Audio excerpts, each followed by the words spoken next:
9월 12일 토요일 새벽 기도를 하나님 앞에 드리겠습니다. 먼저 사도신경으로 우리의 신앙을 고백하겠습니다. 전능하사 천지를 만드신 하나님 아버지를 내가 믿사오며 그 외아들 우리 주 예수 그리스도를 믿사오니 이는 성령으로 잉태하사 동정녀 마리아에게 나시고 본디오 빌라도에게 고난을 받으사 십자가에 못 박혀 죽으시고 장사한 지 사흘 만에 죽은 자 가운데서 다시 살아나시며 하늘에 오르사 전능하신 하나님 우편에 앉아 계시다가 저리로서 산자와 죽은 자를 심판하러 오시리라. 성령을 믿사오며 거룩한 공회와 성도가 서로 교통하는 것과 죄를 사하여 주시는 것과 몸이 다시 사는 것과 영원히 사는 것을 믿사옵나이다. 아멘. 찬송가 486장 이 세상에 근심된 일이 많고 함께 찬양하겠습니다. 이 세상에 근심된 일이 많고 참 평안을 몰랐구나. 내 주 예수 나로라 부르시니 곧 평안히 쉬리로다. 주 예수의 구원의 은혜로다. 참 기쁘고 즐겁구나. 내 주의 그 은혜를 영원히 누리겠네. 곧 평안히 쉬리로다. 이 세상에 곤고한 일이 많고 참 쉬는 날 없었구나. 내 주 예수 날 사랑하시오니 곧 평안히 쉬리로다. 주 예수의 구원의 은혜로다. 참 기쁘고 즐겁구나. 그 은혜를 영원히 누리겠네. 곧 평안히 쉬리로다.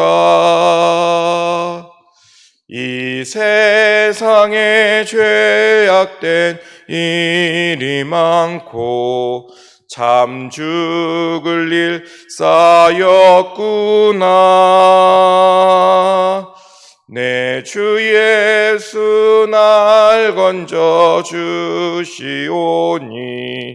곧 평안히 쉬리로다. 주 예수의 구원의 은혜로다. 참 기쁘고 즐겁구나. 그 은혜를 영원히 누리겠네. 곧 평안히 쉬리로다. 오늘 우리에게 주신 하나님 말씀은 구약성경 예레미야 31장 10절로 20절까지의 말씀입니다. 제가 가진 성경은 구약 1101쪽 예레미야 31장 10절로 20절의 말씀을 저와 여러분이 한 절씩 교독하겠습니다. 이방들이여 너희는 여호와의 말씀을 듣고 먼 섬에 전파하여 이르기를 이스라엘을 흩으신 자가 그를 모으시고 목자가 그 양떼에게 행함같이 그를 지키시리로다. 여호와께서 야곱을 구원하시되 그들보다 강한 자의 손에서 속량하셨으니 그들이 와서 시온의 높은 곳에서 찬송하며 여호와의 복 곧 곡식과 새 포도주와 기름과 어린 양의 떼와 소의 떼를 얻고 크게 기뻐하리라. 그 심령은 물된 동산 같겠고 다시는 근심이 없으리로다 할지어다. 그때 처녀는 춤추며 즐거워하겠고 청년과 노인은 함께 즐거워하리니 내가 그들의 슬픔을 들려서 즐겁게 하며 그들을 위로하여 그들의 근심으로부터 기쁨을 얻게 할 것임이라. 내가 기름으로 제사장들의 마음을 흡족하게 하며 내 복으로 내 백성을 만족하게 하리라. 여호와의 말씀이니라. 여호와께서 이와 같이 말씀하시니라. 라마에서 슬퍼하며 통곡하는 소리가 들리니 라헬이 그 자식 때문에 애곡하는 것이라. 그가 자식이 없어져서 위로받기를 거절하는도다. 여호와께서 이와 같이 말씀하시니라. 내 울음소리와 내 눈물을 멈추어라.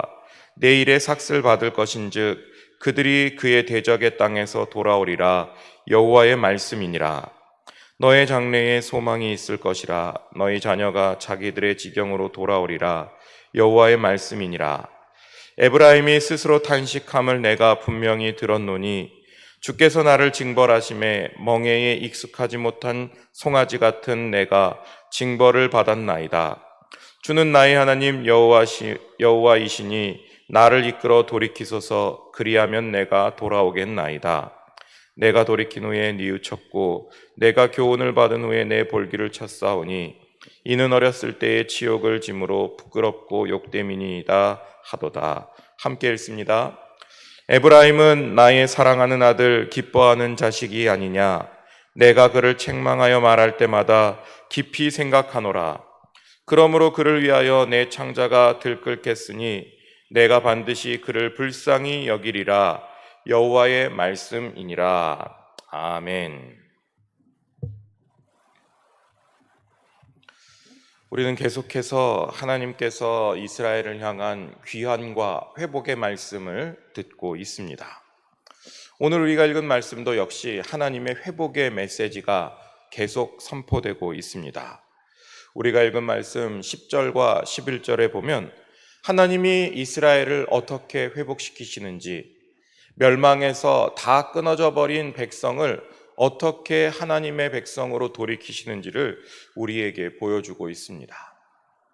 하나님은 그 백성을 회복시키실 때 제일 먼저 10절에 나타나는 말씀처럼 그들을 모으시는 하나님이십니다.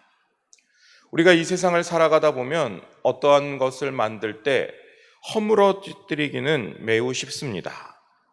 그러나 그 허문 것을 다시 복구하려면 엄청난 수고와 시간이 견디는 것을 보게 됩니다. 특별히 요즘에 대면에서 예배를 드리지 못하는 상황이 이어지다 보니 집에서 영상을 보면서 믿음을 지킨다는 것이 쉽지 않다, 이렇게 고백하는 분들을 많이 보게 됩니다. 무너져버린 신앙, 하나님으로부터 멀어져 버린 우리의 믿음이 무너지는 것은 한순간입니다. 나도 모르는 사이에 한 주 예배에 빠지게 되면 한 달에 4번 드리는 예배에서 4분의 1의 시간을 그냥 보내게 되는 것입니다. 쉽게 무너져버린 이 신앙, 복구하고 회복하는 것은 어렵습니다. 고3 때 1년만 교회 안 다니면 되겠지 하는 것이 마음처럼 쉽게 되는 게 아닙니다. 고3의 시간을 보내고 우리의 자녀들이 대학에 가서 그리고 청년이 되어서 믿음을 떠나버리는 것을 얼마나 많이 보게 됩니까? 이처럼 인간의 일은 허무는 것은 한순간이지만 그것을 다시 쌓아 올리고 복구하는 것은 수고와 노력을 요하는 일이 됩니다. 그러나 우리 하나님은 다릅니다. 우리 하나님은 흩으셨으니 모으실 수 있는 분이십니다. 오늘 우리가 읽은 말씀에 그려지는 것은 양떼를 흩고 모으는 목자의 이미지입니다.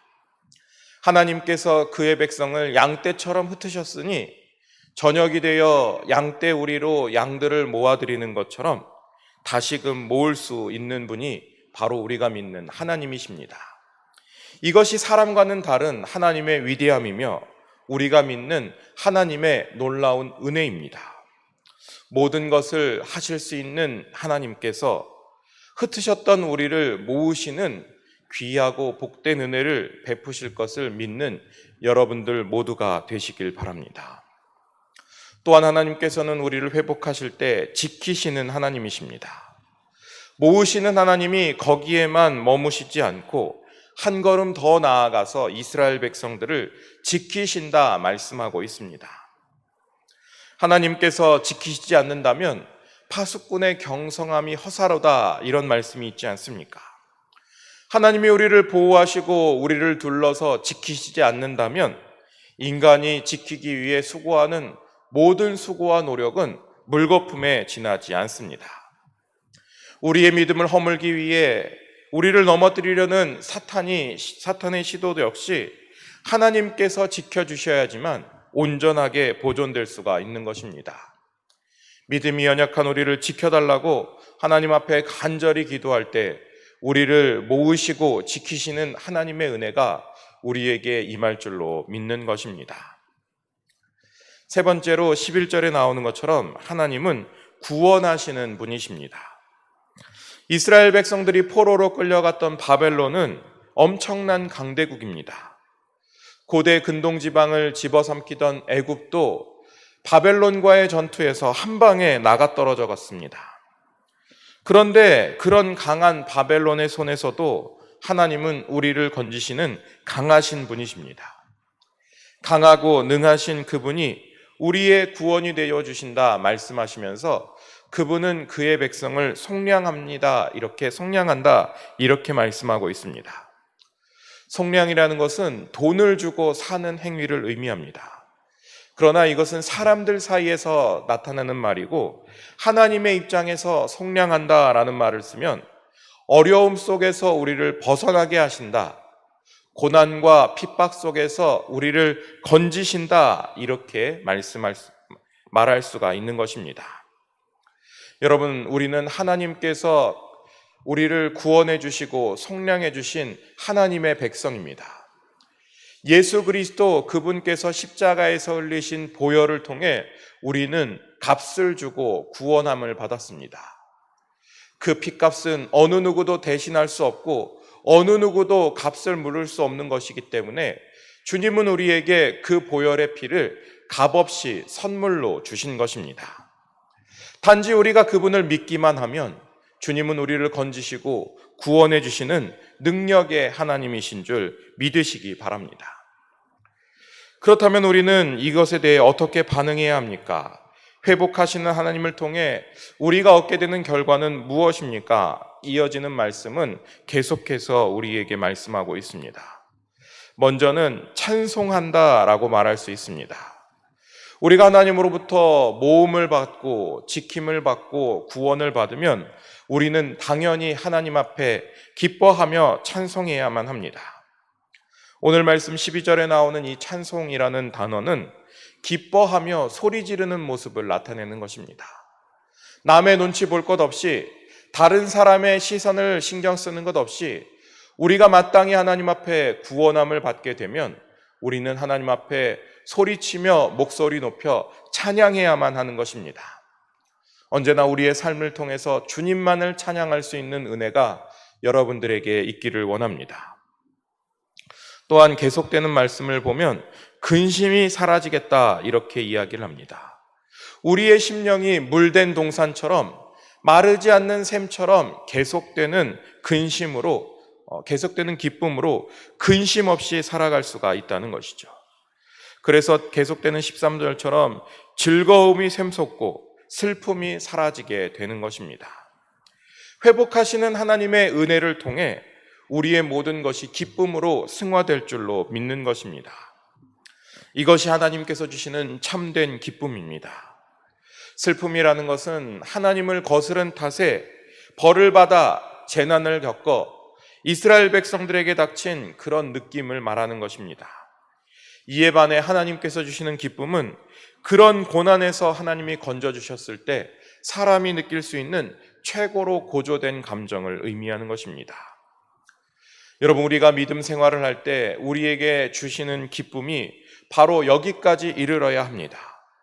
만약에 우리가 교회 생활을 하고 믿음 생활을 하는데 거기에서 느끼는 기쁨이 복을 빌고 복을 주셨을 때 느끼는 기쁨이라면 우리가 저 바위 앞에서 그리고 커다란 나무 앞에서 물 한 그릇 떠놓고 비는 사람들과 다를 바가 무엇입니까? 우리에게 주시는 기쁨은 세상이 줄 수 없는 기쁨입니다. 세상은 알 수도 없고 세상은 감히 흉내낼 수도 없는 기쁨을 하나님은 우리에게 주십니다. 그렇기 때문에 우리는 기쁨으로 위로하시는 하나님을 느껴야만 합니다. 하나님께서 우리를 위로하실 때는 이것은 감정적인 동정과는 다릅니다. 실제로 우리의 삶에 하나님이 깊숙이 개입하셔서 감정을 넘어서서 실제 변화하는 변화로 이끌어내는 위로가 하나님이 주시는 위로이십니다. 그렇기 때문에 위로의 하나님께서 우리에게도 이런 은혜를 주실 줄 믿으시기 바랍니다. 참된 기쁨으로 우리를 위로하시고 세상에서는 흉내낼 수 없는 이 기쁨으로 우리의 삶을 변화시키실 하나님을 기대할 수 있는 여러분들 모두가 되시길 바랍니다. 또한 14절에 나오는 것처럼 하나님은 우리를 회복시키시면서 우리를 만족하게 하십니다. 여기에 보면 내가 기름으로 제사장들의 마음을 흡족하게 할 것이다 하나님은 약속하고 있습니다. 이 기름이라는 것은 복과 풍요 그리고 만물의 풍성함을 의미합니다. 그렇기 때문에 오늘도 하나님께서는 하나님의 백성들에게 식량이나 구속의 은혜를 베푸시고 목자로서 지켜주신다 약속하고 있는 것입니다. 우리들을 세상에서 삶의 능력을 공급받고 즐거이 소리치면서 온갖 좋은 것을 맛보며 살 수 있게 그렇게 은혜를 베풀어 주시는 것입니다. 그렇기 때문에 하나님께서 주시는 기쁨은 공동체 안에서 남녀노소를 불문하고 그리고 제사장들 같은 종교 지도자들이나 일반 사람들을 가릴 것 없이 모든 사람들에게 허락되는 풍요로운 복이 되는 것입니다. 오늘 하루도 하나님 앞에서 이런 복을 빌면서 기도할 수 있는 은혜가 여러분들 모두에게 있기를 원합니다. 15절부터 계속되는 말씀은 무언가 분위기가 바뀌는 것을 우리가 보게 됩니다. 특별히 15절과 16절에 보면 라마에서 슬퍼하는 통곡 소리가 들린다 이렇게 이야기합니다. 이거는 슬퍼서 통곡하는 소리, 누군가가 죽음을 당했을 때 소리내어 우는 울음을 의미합니다.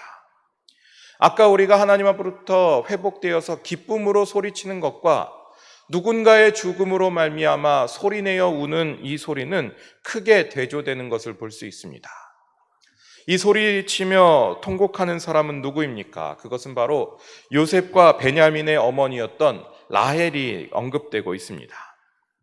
에브라임 지파의 후손들, 그러니까 북이스라엘을 상징하는 이 모든 사람들이 죽었기 때문에 나라가 멸망해버린 것을 시조 할머니가 등장을 해서 통곡하고 있다 이렇게 이야기합니다. 이 라헬이 통곡하는 곳은 라마라고 표현이 됩니다. 이 라마는 예루살렘에서 세겜으로 가는 길에서 약 8km 떨어진 곳입니다. 우리가 계속해서 예레미야서를 읽다 보면 예레미야 선지자가 예레미야 40장에 보면 바벨론으로 사로잡혀가다 풀려나게 된 곳이 바로 이 라마입니다. 그 풀려난 선지자가 바벨론으로 끌려가서 망해버린 나라들을 보면서 통곡하고 가슴 아파했던 그 슬픔이 바로 이 말씀을 통해 표현되고 있는 것입니다. 이 라헬은 자식의 죽음 때문에 위로받기를 거절합니다. 누구도 위로할 수 없는 아픔과 슬픔을 노래하고 있는 것입니다. 할머니들까지 그리고 그 할머니의 할머니까지 돌아와서 슬퍼하는 만국의 아픔을 노래하고 있는 것입니다. 그런데 여러분 어떻습니까? 모두가 망해버린 것 같은 이 시국에 그 아픔과 소리치는 그 소리를 하나님께서 들으셨다 이렇게 말씀하고 있습니다. 하나님께서 들으셨다. 하나님이 듣는 것이 중요합니다. 누가 소리치고 누가 아파하는가, 아파하는 주체가 중요한 게 아니라 그 아파하는 소리를 하나님께서 들으셨다는 사실이 가장 중요합니다. 출애굽기 2장에 보면 노예살이를 하던 이스라엘 백성들이 애굽의 압제자들로부터 아파하고 고통받고 소리쳤던 그 부르짖음을 하나님께서 들으셨다 이렇게 이야기를 합니다. 사무엘의 말씀을 보십시오. 자식이 없어서 후처에게 시기와 질투를 받던 한나가 하나님의 전에 올라가 눈물로 기도하고 하나님 앞에 간절히 부르짖을 때 하나님께서 그의 기도를 들으셨다. 그래서 사무엘이라는 이름의 아들을 주신 것입니다.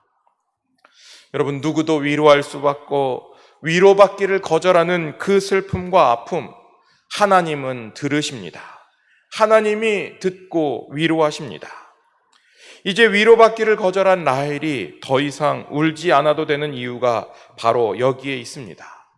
이제는 더 이상 흐르던 눈물을 닦고 눈물을 멈출 수 있는 이유가 바로 여기에 있는 것입니다. 하나님께서 그 아픔과 그 눈물, 그 울부짖음을 들으셨기 때문입니다. 우리가 울며 하나님 앞에 기도하면 하나님은 반드시 우리의 부르짖음을 들으시고 응답하시는 줄로 믿으시기 바랍니다. 세상 사람들은 결코 위로하지 못해도 하나님께서 들으시면 우리 눈에서 흐르던 눈물이 멈추고 그 눈물이 변하여 기쁨이 될 줄로 믿는 것입니다. 여러분, 이스라엘 백성들은 나라가 망해가는 이런 징계를 받고 있습니다. 하나님께서는 징계를 주시는 가운데 이스라엘 백성들에게 더불어 소망도 주시는 위로의 하나님이십니다. 그 소망의 근거는 어디에서 옵니까? 우리가 계속되는 말씀을 읽으면 하나님께서 그 위로를 우리에게 갚으실 것이기 때문에 우리는 소망의 근거를 발견할 수 있습니다. 또한 포로되어 끌려갔던 대적의 땅에서 우리는 벗어날 수 있기 때문에 우리는 거기에서 소망을 가질 수가 있는 것입니다. 이 소망이 확실한 이유는 하나님께서 이스라엘 백성들에게 자기 백성에게 징계를 내리시는 목적이 너무나도 뚜렷하고 확실하기 때문입니다. 왜입니까? 징계로 끝나는 것이 아니라 우리에게 유익을 주시기 위함이기 때문입니다. 자녀를 혼내면서 자녀를 혼내는 것으로 끝나는 것이 아니라 그 징계를 통해 자녀가 올바른 길로 돌아오기를 바라는 부모의 마음처럼 그 하나님께서 내리시는 징계의 끝은 평강과 의로움임을 믿으시기 바랍니다. 우리가 죄를 짓고 그 결과로 벌을 받아야 마땅한데 그런 우리를 하나님은 결코 잊으신 적이 없으십니다. 어느 누구도 위로할 수 없고 어느 누구도 함께할 수 없는 그 고통을 하나님께서는 들으시고 반드시 회복시키실 줄로 믿는 것입니다. 어느 누구도 경험해보지 못한 이런 코로나 시대를 우리가 살아가면서 어떤 사람은 하나님께서 우리에게 내리시는 징벌이다, 이 코로나를 이렇게 이야기하는 사람들도 있습니다. 우리가 하나님의 징계로 이 벌을 받아야 된다면 그냥 징계로서 끝나는 것이 아니라 우리가 이것을 통해 하나님 앞에 간절히 회개하고 예전에 가졌던 첫사랑, 겸손한 마음을 회복해야만 하는 것입니다. 그리고 믿음 지키기 어려운 이때에 연단과 시련을 통해 신앙을 회복해야 할 것이며 우리가 이 징계를 촉발하게 했던 여러 가지 지었던 죄악을 미워함으로써 하나님 앞으로 다시 돌아올 수 있는 은혜가 우리에게 있어야만 하는 것입니다. 종교개혁을 했던 깔뱅은 하나님 앞에서 우리가 받는 징계라는 것은 하나님이 주시는 또 다른 이름의 은혜다, 이렇게 이야기를 했습니다. 징계를 징계로만 받는 것이 아니라 하나님께서 베푸시는 또 다른 이름의 은혜임을 믿으시면서 우리에게 허락하신 여러 가지 것들을 회복할 수 있는 저와 여러분이 되시길 바랍니다. 함께 기도하겠습니다. 하나님, 참 감사합니다. 우리에게 또 다른 하루를 허락하여 주셔서 주님 앞에 나와 기도하게 하시고 우리의 삶을 회복시켜 주시니 감사를 드립니다. 죄악으로 인해 죄를 짓고 그 결과로 벌과 징계를 받았던 이스라엘이 하나님 앞에 간절히 부르짖을 때 그들을 외면하지 마시고 그들의 기도를 들으시며 회복시켜 주셨던 하나님의 은혜를 기억하오니 하나님, 우리에게도 동일한 은혜를 허락하여 주시옵소서.